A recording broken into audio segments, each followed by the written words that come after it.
Let's start the party. From hottest topics in the news to one-on-one interviews and all the hit tunes you want to hear, this is What's Hot. It is What's Hot with Shimei Cook. I am Shimei Cook. I got my special guest co-host. We got Jordasia Davis in the building. How you doing, Jordasia? What's going on? Good. Nothing major. I'm good, guys. Good. Thank you so much for coming on the show today. Thank you so much for being, the guest co-host, my guest co-host today. On today's show, we got you covered with the hot headlines, the hot report, and of course, I have an exclusive interview with NCCU Chancellor Johnson O. Akinleye. I sat down with him recently, and you're gonna hear the modified version of the first exclusive interview he has done since he announced his retirement. That's all next on What's Up with Shimei Cook. But first, we're gonna start off the show with some positivity, giving somebody the credit they deserve for being great in a segment called the Hot Spotlight. That's next after Rude Boy Rihanna. Right here, it's her birthday. We gotta give her some credit. Here we go. It's What's Up with Shimei Cook. It is What's Up with Shimei Cook. I am Shimei Cook. I got my guest co-host Jordasia Davis in the building. How you doing, Jordasia? I'm great, guys. The vibes are here, y'all. The vibes are here. That was Rihanna Rude Boy on her B-Day, her birthday, and it's time for a segment I call the Hot Spotlight, giving the credit they deserve for being great. So today, like we just played one of her records, is Rihanna's birthday. I'm gonna give my Hot Spotlight to Rihanna. Today's her birthday, and she has done so much for black culture when it comes to music, but also when it comes to being a businesswoman as well. Her beauty cosmetics line and fashion line, Fenty Beauty and Cosmetics, is really taking a soar. And she's doing so much great, putting black faces on the market, and also producing great information on how to be successful as a businesswoman. So I'm going to give my hot spotlight to Rihanna, Riri. So who are you going to give the hot spotlight, Miss Davis? I will give my spotlight to the 11-year-old reporter. His name is Jeremiah Fennell. He's absolutely wonderful. He's not no ordinary reporter. Again, he's 11 years old, and he stole the show during the Super Bowl in Las Vegas. It was very encouraging for me because, again, he's 11. It was just beautiful to watch. He's very articulate, so I would definitely give it to him. Shout out to him. And just keep doing what you're doing, and regardless of how old you are, don't let nobody tell you that you can't do anything. Major props. We love how you got to start off young when you want to be in this industry. So major props to that little guy. Up next is the hot headlines. And coming up in the hot headlines, Pop-Tart investor William Bill Post died at the age of 96. Gonna have that and much more. It is What's Hot with Shimei Cook. It is What's Hot with Shimei Cook. I am Shimei Cook. Got my guest co-host Jordasia Davis in the building. How you doing, Jordasia? Be happy. Be happy. That's Mary J. Blige. Yes. Be happy. That was a good record right there. Definitely was. Definitely was. All right, it's time to get into these hot headlines. Here we go. Here we go. Hey, you gonna go there? Well, it is What's Hot with Shimei Cook, so we go there all the time. Okay. These are the stories heating up in the news. Someone is not doing their job correctly because this is blasphemous. I'm sorry. This is Hot Headlines Allegedly. Okay. on What's Hot. All right, Jordasia, you should have saw Jordasia's face when we did. Allegedly. Everybody loves that intro. Just wait until you hear the hot report intro. But I digress. So recently, the WestJet passenger got kicked off a flight because she used the bathroom too many times. A woman has come forward to criticize WestJet after being reportedly forced off of her flight for her consecutive use of the bathroom on the plane. According to the Independent, Johanna Chu Johanna Chu is the woman in question who flew with the airline back in January, and she was planning to go to Mexico for a trip. What's your take on this, Jordasia? Was she justified because she had to use the bathroom too much? That makes no sense for kicking somebody else. It absolutely makes no sense. But why are you continuously using the bathroom? Maybe she's nervous. Maybe she drank too much water. You know. You're absolutely right, but that still doesn't give the airline to just. Well, we don't know if we're not there. That's true. Absolutely, we don't know. So there's further questions. Does she have a lawsuit in her hand? That's the question. That's the question. That is the question. I think she does have a lawsuit in her hand. Because there's no point of kicking somebody off or stopping a whole plane because she's using the bathroom. That makes no sense. You don't know what medical stuff she got going on with her. Mm-hmm. That makes no sense. But hopefully she gets what she deserves. And WestJet, not WetJet. I never heard WestJet. Never heard of that. Never. That's probably why. That's probably why. Yep. In other news, Airbnb host was sued by a guest for sending his wife pictures of him with another woman after refusing to pay a $960 fee and left bad reviews. This is the petty stuff. So Airbnb and Airbnb hosts were sued by a male guest after the host sent his wife a picture of him with another woman after he left a bad review and refused to pay a $960 fee. $60 fee.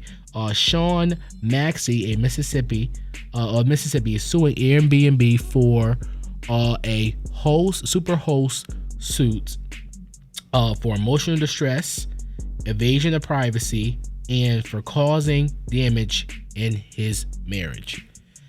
Was he justified to do this, Jordasia? Oh my gosh. I think so. Me personally.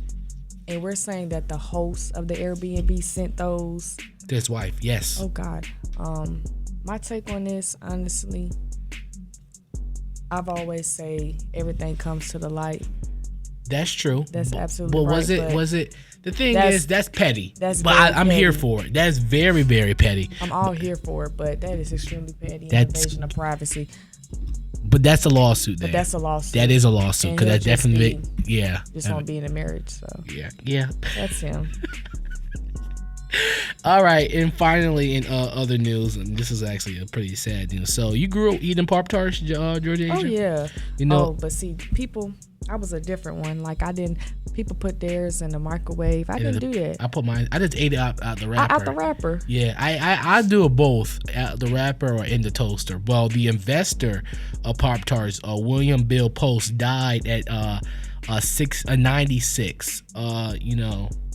Healing energy. Pop-Tarts are still, that's a big legacy to leave over. It's a big deal in the black culture. Absolutely. That's a breakfast. That's a lunch. That's a snack. That's a snack. Like, you don't even need to cook. Here's a Pop-Tart.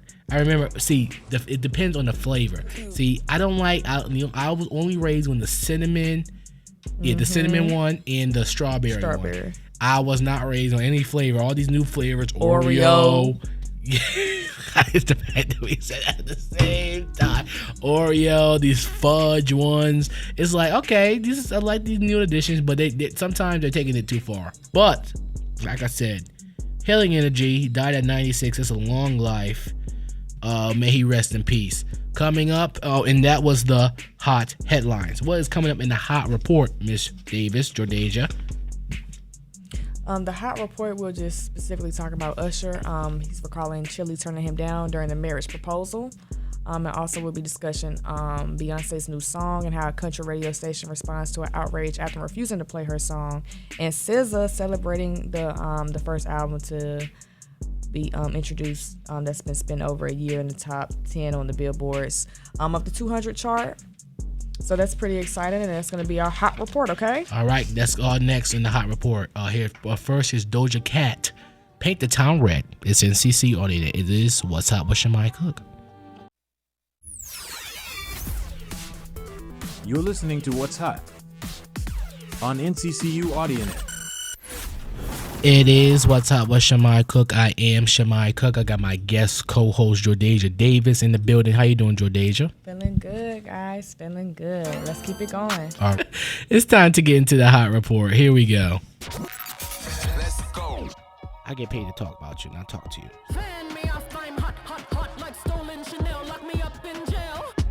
From pop culture to news at NCCU, this is the hot report. If I want to talk about you, if I feel like you're not doing your job, I'm going to talk about it, whether you like it or not. On What's Hot. All right, Jordasia, what's going on in pop culture? Tell us what's going on in the hot report. All right, guys. Usher recalls Chili turning down a marriage proposal. Usher is having a comeback year, releasing a new album, hitting the performance stage of a lifetime at the Super Bowl. I think everyone saw that. And marrying a new life partner. In a new cover story of People magazine, he opens up about all the things and more, including his past romance with TLC's Chili. While reflecting on the 3-year relationship they had, Usher reveals that he proposed to her and was heartbroken when she declined it. That's crazy. First of all, I get that people like to reminisce in the past, but you just got married. I don't see the point of talk about. I did forget that they were in a relationship for a minute, but still, yeah, yeah, you're right, still. But at the end of the day, I think he told that story because it was a minor setback for a major comeback. Yep, that's why I think he told that story. He even said, "I was a young man and she had very specific rules that didn't work for me." He basically was saying he wanted to marry her. I proposed, and she basically said no. Yeah, so we all have rejections. Trust me, I know about rejections, not just in relationships, but he took it well. He took it well. He took it well. Yeah, he did. That's why he's Usher. And now she went to the other side. She's playing in the snow. She's dating now.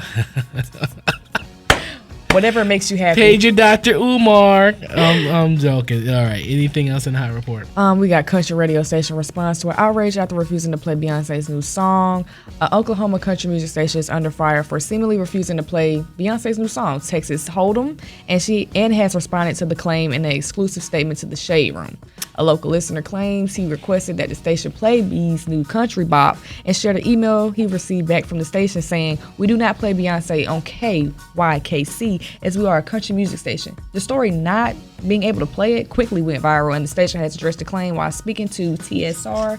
A rep from the company tells us that his response to Justin was seemingly generic reply and says the station is actually excited that she has crossed over into a country music space. What's your take on that, Shimei? I feel like people just like to put black people in one box. Even with the Grammys, and I love the Grammys, they always want to put us in black people in R&B. Mm-hmm. And once we go outside that, they still don't want to give us a credit for being in that genre. This album that is coming out on March 29th is a country album. It's gonna be epic. It's gonna be epic. She's gonna be nominated in country category. She needs to, because this album is country. And like I said, when these after the Super Bowl, when she announced that the album is coming out and these two songs that are dropping, Beyonce is taking over. Is taking back what white people took away from black people. Absolutely. Okay, so they took away house music. That was Act 1 for Renaissance. Act 2 was country music, and I'm calling it, and I said it before, Act 3 is going to be rock and roll. So just give Beyonce her credit, give everybody her credit, and I like that she's low key, a little. I think it's a rivalry with Taylor Swift, because Taylor Swift is dropping an album like 2 weeks after Beyonce or 2 weeks before or whatever. So they're releasing albums at the same time. So they're gonna be battling against each other again at these awards shows. So this should be fun. I'm excited. And then y'all better save your money for these tours. But shame on that radio station for not playing Beyonce's music. You're supposed to be for the people, and the people want Beyonce. Absolutely. Absolutely. But that's it. That's all I have. What else is in Hot Report? Well, SZA celebrates SOS becoming the first album by a black female artist to spend over a year in the top 10 on the Billboard 200 charts. I'm a big fan of SZA. Me too. Oh, I love me some SZA. I feel like she should have won Album of the Year at the Grammys. Absolutely. SOS. I went to SZA. I saw SZA in New Jersey. No, in New York, in Brooklyn. I tell you, was it in Brooklyn or was it in Atlanta? I be traveling too much. I'm telling you, I be outside. Well, how far would you go for a concert? Talk to me. It gotta okay. Atlanta. That's the farthest. That's the farthest. But I saw SZA in Atlanta. That's when I saw her at the arena over there. SZA is like that. SZA is cold. She is our generation. I don't like comparing people, but to put to this perspective, she's our generation Mary J. Blige. Oh, yes, that's a good comparison. Yes, because the way she writes, the way she the way it's just different. It's a vibe in like her, the way she writes her music and delivers the message and the story of, I broke up with my ex, but I'm still good. You know, I feel like she resonates with the women more than she does with the men. Yeah, but y'all seem to love her. Yes. I love me some SZA. Rest and believe, I love me some SZA. And that was the Hot Report. Good job, Jordasia. Coming up at the top of the hour, we got you covered with the hot mix of the day. And later in the show, I have my exclusive interview with Dr. Johnson O. Akinleye, the 12th Chancellor of North Carolina Central University. It's on next. But first, here's Usher. Good. So what's up with Shimei Cook? You're listening to What's Hot on NCCU AudioNet. It is What's Hot with Shimei Cook. I am Shimei Cook, and I have a special guest with me today. He is the 12th Chancellor of North Carolina Central University, is Dr. Johnson O. Akinleye. Thank you so much for coming on the show, Chancellor. Welcome to What's Hot. Thank you so much for coming on. Thank you for the opportunity to speak with you. Yeah, thank you so much. First of all, I want to commend you so much for, doing so much for this institution. You announced that you're retiring, after so many years at this institution. But we're gonna get into that a little later in the interview. Let's start off here. You have a master's and a bachelor's from Alabama A&M, and you have a PhD from Howard University, the HU. They say that that's the real HU, allegedly. People say Hampton is really the HU, well, allegedly, but that's it. That's the real HU. But talk about your experience at those institutions, at those HBCUs. Very good. Well, thank you so much, and I'm really impressed with what you all are doing as a student. Thank you. And this is a very good opportunity for you to get hands-on. It's having graduated from two HBCUs. I call myself a proud alum of two great HBCUs, Alabama A&M and Howard University. As a student, I felt that going to an HBCU prepares you for a world that is that you're not familiar with, and for the world of work, it gives you all of the skills that you need, not just the academic skill. It is a place that nurtures. It is a place that molds. It's a place that shapes.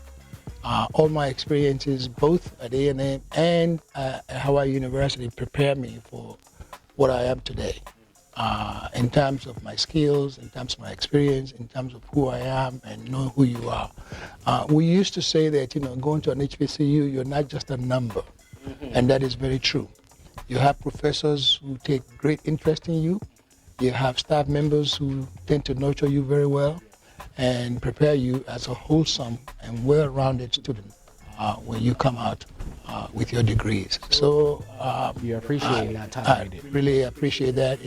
HBCUs are an affirming place for African Americans. As I mentioned, not just preparing you academically, but preparing you mentally, emotionally, physically, and academically.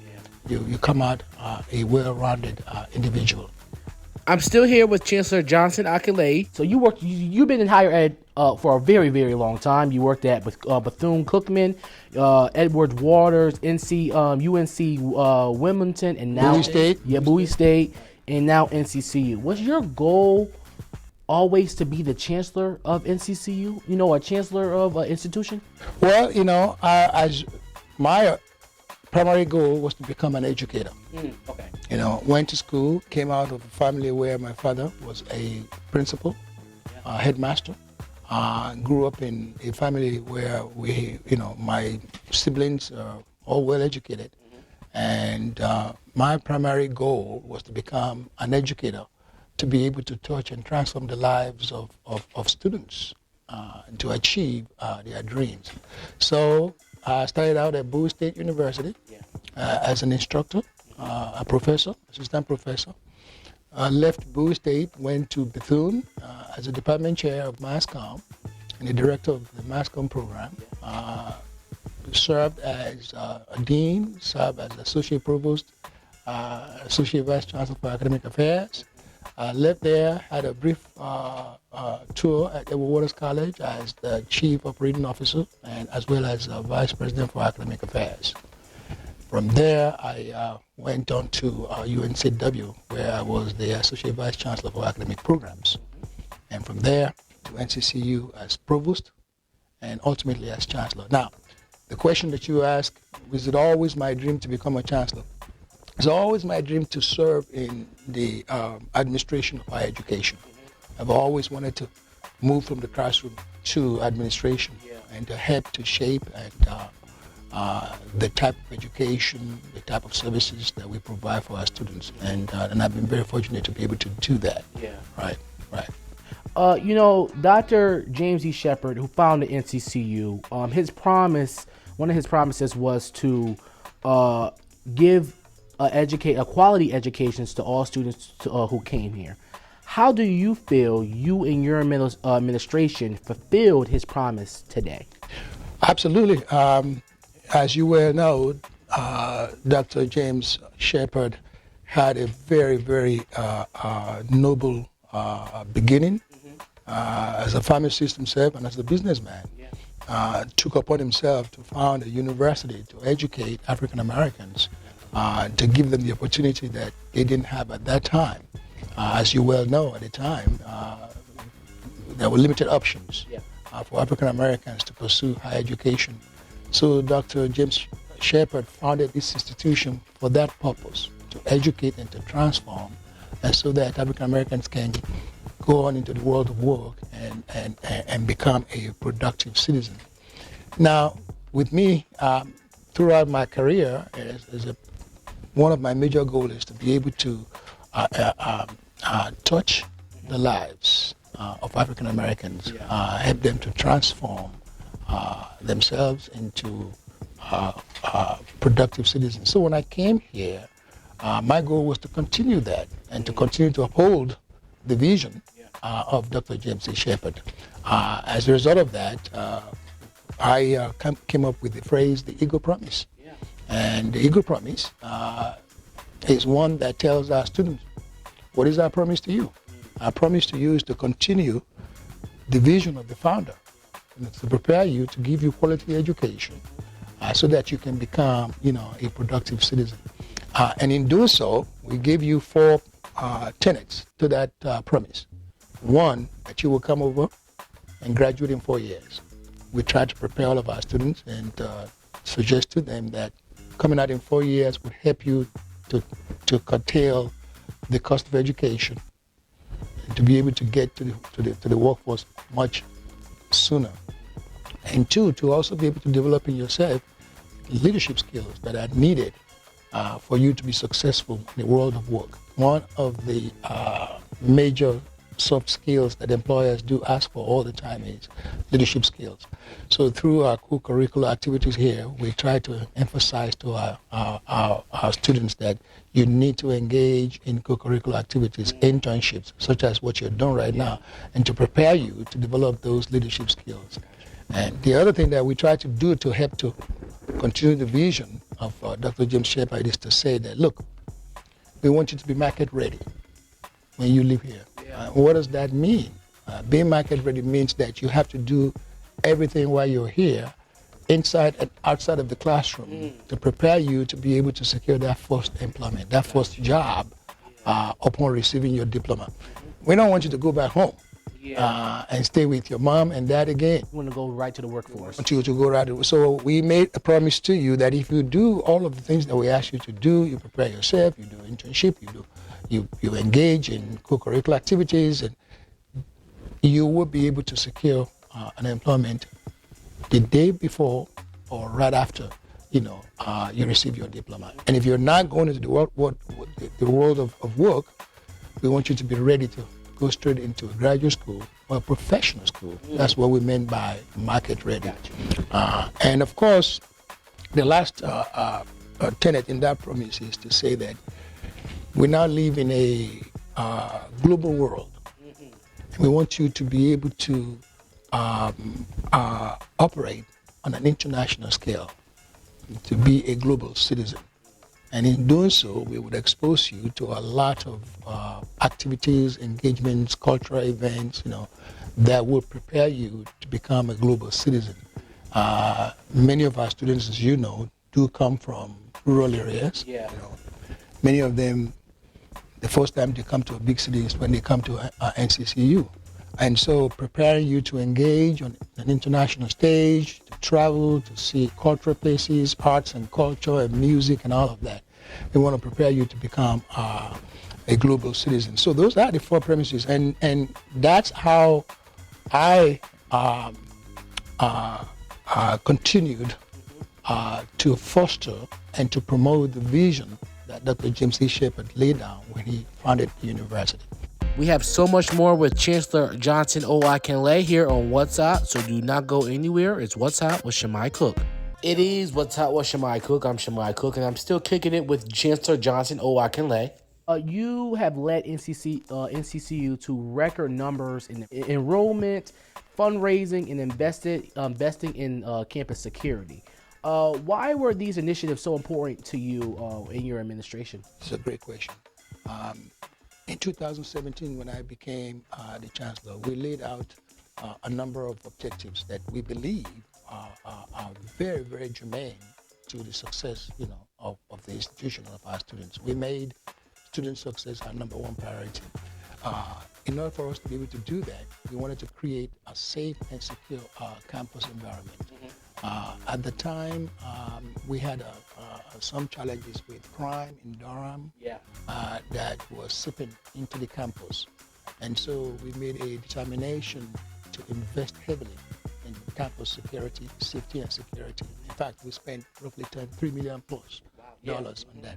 And as you well know today now, that our campus is one of the safest campuses in North Carolina and in the nation generally. Even though we are still an urban institution, we live right in the heart of Durham.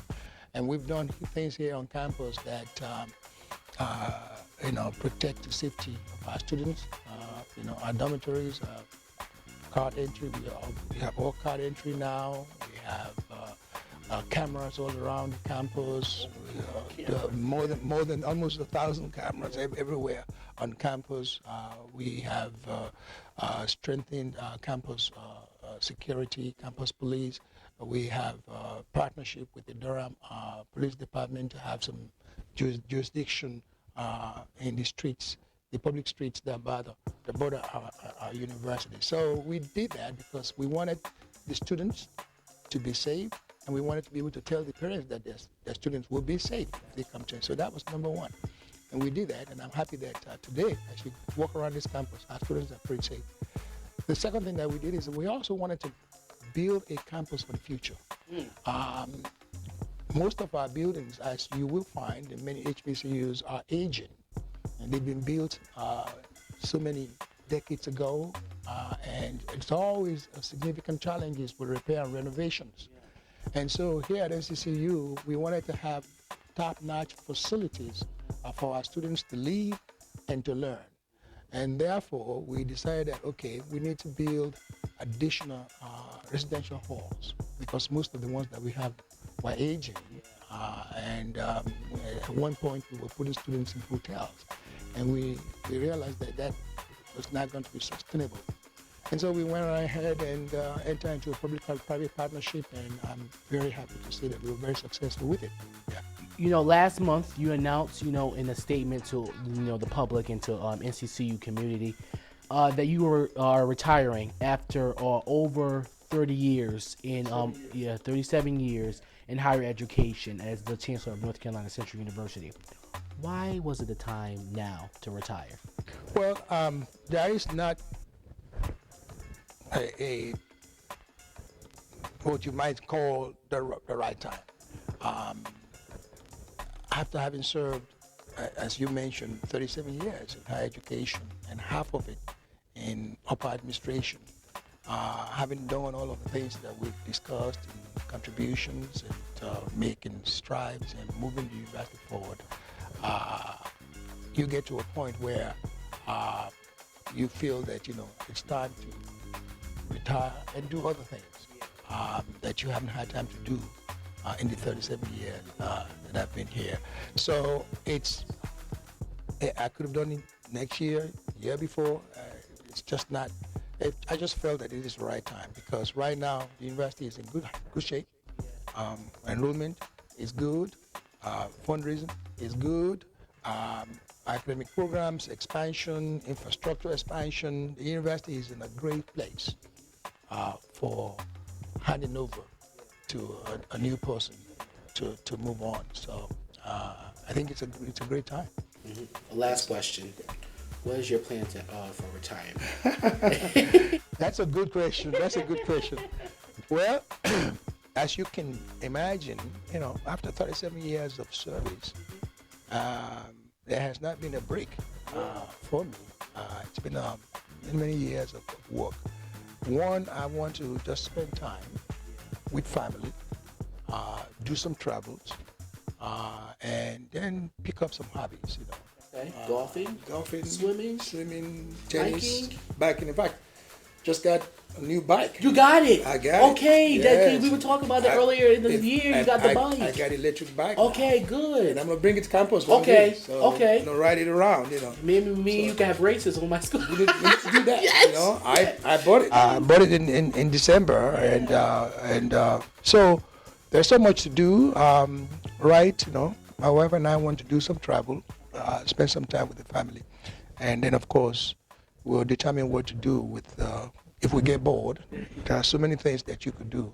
But for now, we're looking forward to just spending time together, spending time with the family, and just doing things that we haven't been able to do in decades.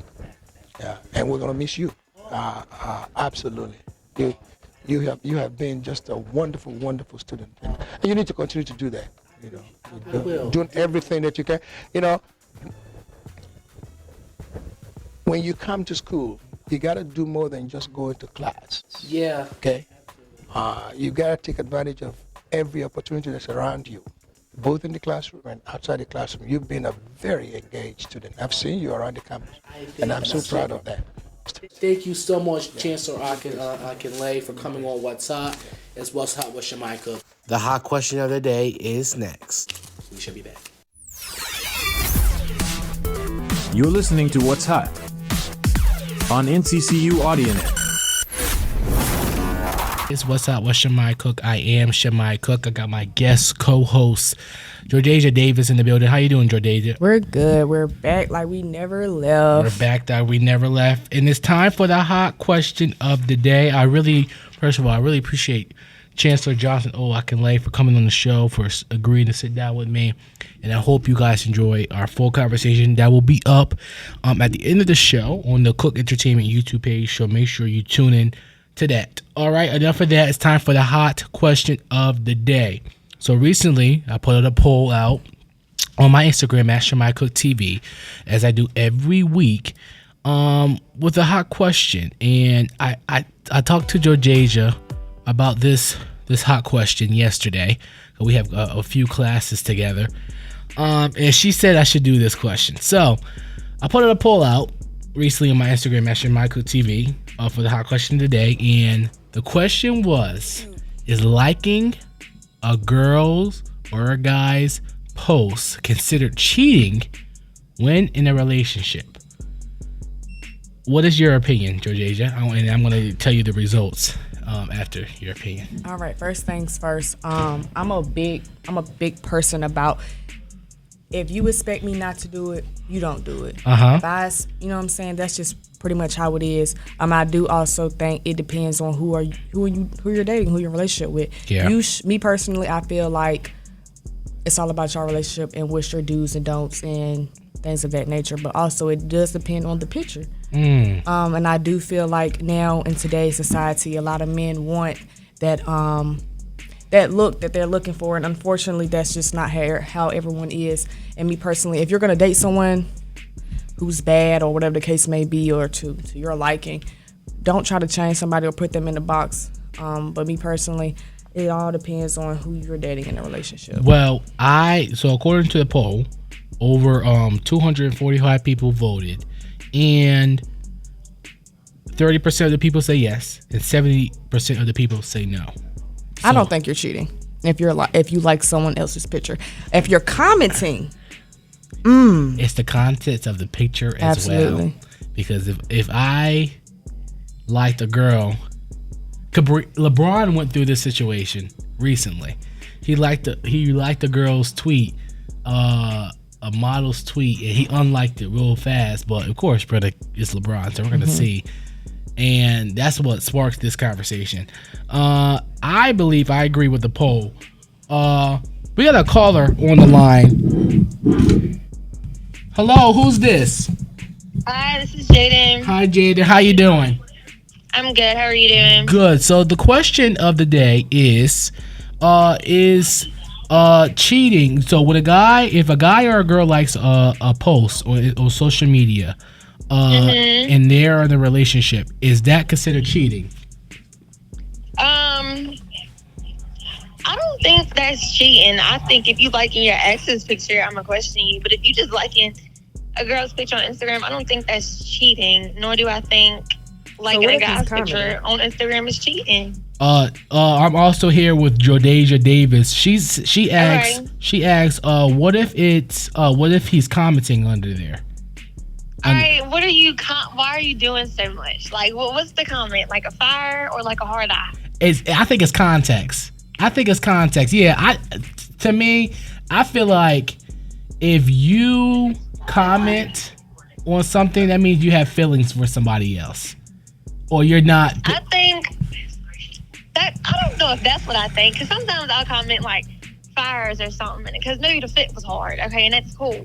But what else are you saying? Like, and it matters if you're not liking and commenting on your pictures, because if you just liking and commenting on everybody else's picture and not liking and commenting on your picture, you're cheating. I don't like you. Recently going through the same thing. Oh, Jordasia was recently going through the same thing. Okay, speak, Jordasia. I had a big discussion about how can you be so down behind other people and not even be yes, supporting your girl through anything. It's simple. You should the same amount of time you put into your homeboys, put into your girl. So exactly. You reaping what you sow. Homeboys every day, reposting, and don't post your girl. That's sus. I'm looking at you funny. Very, very sus. It was kind of shaky. But no, thank you so much, Jada, for calling in. You're welcome. Have a good one, y'all. You too. Thank you. All right, that was the hot question of the day. If you want to call up and share your opinion, the number is 919-579-2444. That is the number. Up next is my quote of the day. Is What's Up with Shimei Cook. It's What's Up with Shimei Cook. I am Shimei Cook. Fine China, Chris Brown. What is NCC AudioNet? Got my guest co-host, Jordasia Davis, in the building. Thank you so much, Jordasia, for coming on the show with me. We had a little kerfuffle, I will say. Really interrupted, but I'm glad everybody enjoyed the interview with the Chancellor, Chancellor Johnson Owakenle. Appreciate him coming on and agreeing to sit down with me. Before we go, Jordasia, let everybody know what you do around campus. She's a mass comm student. She does a lot of stuff, but I'm gonna let you speak for yourself. What do you do around campus, Jordasia? Okay, well, again, thank you, Shimei, for bringing me on. Again, like you said, I'm a marketing communications major. I specialize in media media coordinator. I also do a lot of sports media and marketing. I done did a few things like graphics and things for our athletic department. I done did SOAR. A lot of our young students, our Eagles have seen me around campus.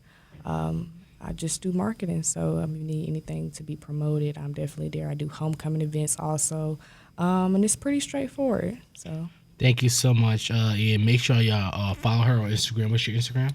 JORDASIAIRIE, Jordasia Irie. Y'all can go ahead and follow me there. Absolutely. Thank you so much, Jordasia, once again. All right, let's get out of here. My quote of the day is now. In life, you have two choices, to keep going or to give up. Both of those choices are hard. But the question is, are you making the right one? I love you for listening. We'll see you guys next week. The action never stops. It's What's Hot Shimei Cook. Up next, the Brooke Lindsay Show. Bye-bye. This is an interruption. AudioNet, Campus Access Radio News. The news is your news.